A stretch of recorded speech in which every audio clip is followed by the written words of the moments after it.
And with that, greetings and welcome to another Diablo 2 Resurrected video. Today I want to show you my ladder Season 2 Wind Druid. Yes, we respec to Wind after using Shockwave to farm some things, to farm Travincal, then transitioning over to the Bladefree Assassin to farm more Travincal, and now I'm back to the Wind Druid since I have Enigma and it's been great. Yeah, I know Great Hallberg is like the best base from the looks of it. I know it has 118 strength requirement, but I don't care because it looks nice. So let's get into the skills. I've put in 20 into Cyclone Armor, 20 into Twister, 20 into Tornado, 20 into Hurricane, like the classic standard Wind Druid build. And then into Summoning, I went around 16 into Oxage, so I will pump it up as I get more levels. We are currently level 93. 1 into Grizzly, which does survive a lot. Like, only 1 point with the plus skills is enough for him to survive a lot of things. And I opted to get Solar Creeper because I really like the mana regen. Sometimes I have to recast it because it only has 660 life, not benefiting from battle orders. But it's still a nice addition and gives you quite a lot of mana back because our mercenary is using Reaper's Toll. Because we need that Decrepify to boost up our tornado damage, right? It also has a Treachery, and then there is Visage. As for our gear, our super anti-perfect self-made Hodo, a Shaco Harlequin Crest, a 2 to Druid skills, 10 FCR, 8 MF Amulet, perfect Spirit in terms of faster cast rate, could have more mana, but oh well. Enigma, as I already showed, Aldo's Boots, and this quad res ring, just for the resistances, because I like to have maxed out res. Tranquil's Belt for the life and can't be frozen. We do want to replace this with an Arax as soon as we can and find it. A 30 Nagel and Tranquil's Claws. Along with Elemental Skillers, a Geet, 15 Aura's Grand Charm, a Bone Break to further increase our damage against these Fizz immunes, or at least that we do damage, and the Decrepify has more effectiveness. 1910 Torch, not the best, so I do need something better here. 7% MF Charm, a fairly decent Annie, then some Res Charms and MF Charms, right? And we just found that Pawn Rune, which is nice. I can also go Seal Pop in the Chaos Sanctuary, so I don't know if you're familiar, but the way I did it right now at the start of this video was I just killed like the seal bosses and then just went to Diablo. But before you pop the last seal, you can also like teleport around the Chaos Sanctuary, then pop it, and then you will get some loot from all these monsters. But I don't know, it takes a little bit more time and I don't like it as much, I guess. Attributes, 90 strength, I think in the dex, rest and vitality, which gives us a lot of life, especially with our Oxage and battle orders. Oh yeah, we have like a fairly bad rolled Call to Arms, plus 2 to battle orders. It's not super good, but at least it's a BO, it's a Call to Arms, so not gonna complain that much.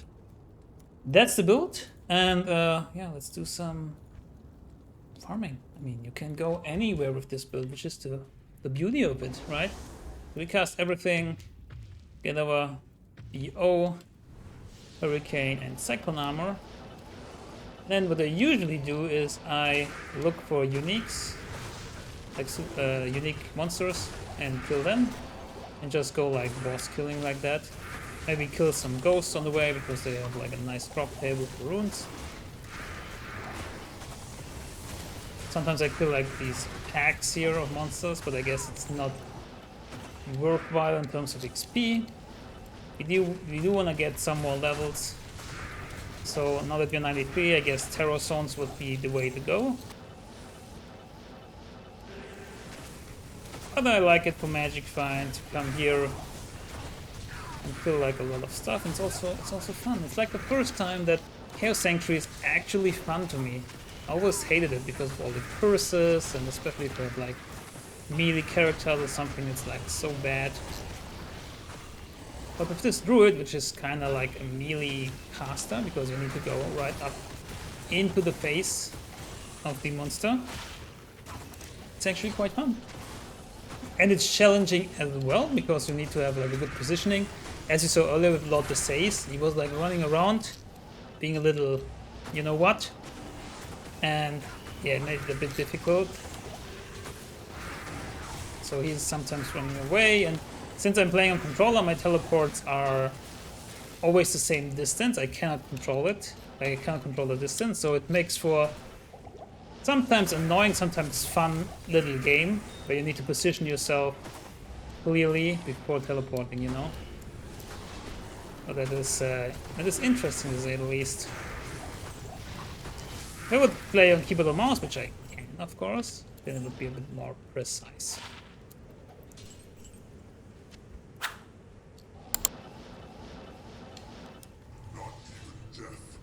Yeah, that's Chaos Sanctuary again. So like, timing-wise, I guess pretty fast, pretty decent runs.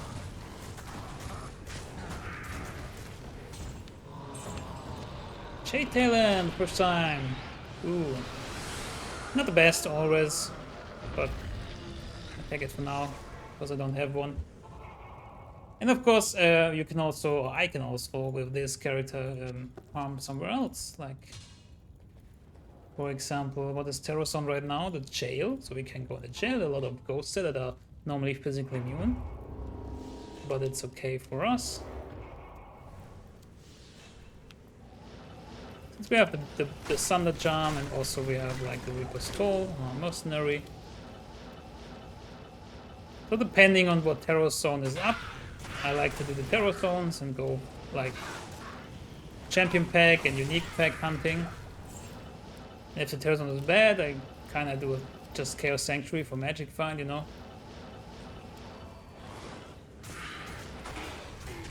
Kind of depends.